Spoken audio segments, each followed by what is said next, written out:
താമരശ്ശേരി ചുരത്തിൽ വീണ്ടും ഗതാഗത നിയന്ത്രണം ഏർപ്പെടുത്തുന്നു. 9-ാം വളവിൽ വീണ്ടും മണ്ണിടിയുന്നതിനെ തുടർന്നാണ് വാഹനങ്ങൾക്ക് വിലക്ക് ഏർപ്പെടുത്തിയിരിക്കുന്നത്.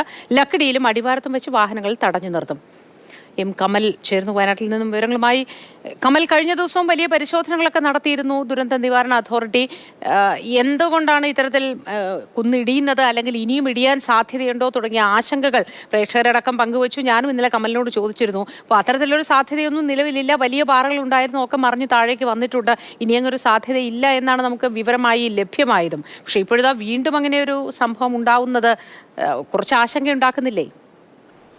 മോത്തി, ഇന്നലെ രാത്രി 8:30-യോടെയാണ് ചുരത്തിൽ ഗതാഗതം പുനഃസ്ഥാപിച്ചത്. രാവിലെ ഏതാണ്ട് ഈ സമയം വരെ വാഹനങ്ങൾ സുഗമമായി കടത്തിവിട്ടിരുന്നു. KSRTC ബസ്സുകളടക്കം കടന്നുപോയി. പക്ഷെ രാവിലെ ആ ഇടിഞ്ഞ സ്ഥലത്ത് നിന്ന് ചെറിയ പാറക്കല്ലുകൾ താഴേക്ക് വീഴുന്നു എന്ന വിവരത്തെ തുടർന്നാണ് താൽക്കാലികമായി വീണ്ടും സുരക്ഷാ പരിശോധന നടത്താൻ തീരുമാനിച്ചത്.